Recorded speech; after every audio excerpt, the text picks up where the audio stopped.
அஸ்ஸலாமு அலைக்கும் ஃப்ரெண்ட்ஸ். வந்துட்டேன். இன்றைக்கி லன்ச் பாக்ஸ் ரெசிபி கிடையாது. ஏன்னா இன்றைக்கி சண்டே. எனக்கு லன்ச் பாக்ஸுக்கு லீவு. லன்ச் பாக்ஸுக்கு தாங்க லீவு. ஆனால் சமையலுக்கு லீவு கிடையாதுங்க. இன்றைக்கி சண்டே, நான்வெஜ் இல்லை, அதனால சமைச்சு தான் ஆகணும். இன்றைக்கி சண்டேங்கிறனால காலையில் லேட்டாக தான் எழுந்திரிச்சோம். டிஃபன் கூட பண்ணலை. என்னடா செய்யறதுன்னு யோசனையில் உட்காந்துருந்தோம். பார்த்தா எங்கள் அண்ணன் ஃபேமிலி சிக்கனோடு வந்திருந்தாங்க. ஸோ இன்றைக்கி சிக்கனே செஞ்சிடலான்னு சொல்லிவிட்டு அவங்க வாங்கிட்டு வந்த சிக்கனில் பாதி கிரேவிக்கு பாதி சில்லிக்கு பிரட்டிடலாம், சிக்கன் 65 செஞ்சிடலான்னு ரெடி பண்ணி வச்சுட்டேன்.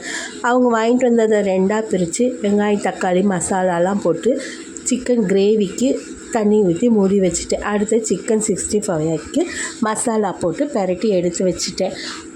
இதெல்லாம் சேமே இது ரசம் இல்லைன்னா எப்படி, கூடவே தக்காளி ரசம் வச்சுக்கலான்னு ரசத்துக்கும் தேவையானதை போட்டு அரைச்சி கடுகு கருவேப்பிலை போட்டு நம்ம கலக்கி வச்ச ரசத்தையும் ஊற்றி ரெடி பண்ணி வச்சுட்டேன். ரசம் ஒரு கொதி வந்தோன்னு கூடவே இந்த கொத்தமல்லி தழை தூவி மூடி வச்சிட்டோம்னா மணக்கும் ரசம்.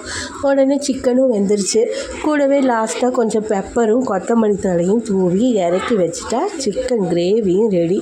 நம்ம பெரட்டி வச்சிட்ட மசாலா ரெடி ஆகிட்டானான்னு பார்க்கலான்னு போனால் அதுவும் ரெடி ஆகிட்டா. ஸோ நாம் எண்ணெயை காய வச்சு போட வேண்டியதான். எண்ணெய் சூடானன்னு நம்ம சிக்கன் 65 ஒன்று ஒன்றா போட்டு பொரித்து எடுத்துட்டா சிக்கன் 65 ரெடி ஆயிரும். இதுதான் இன்றைக்கி சண்டே எங்களை வீட்டோட மெனு. இந்த வீடியோ உங்களுக்கு பிடிச்சிருந்தா லைக் பண்ணுங்கள், ஷேர் பண்ணுங்கள், கமெண்ட் பண்ணுங்கள்.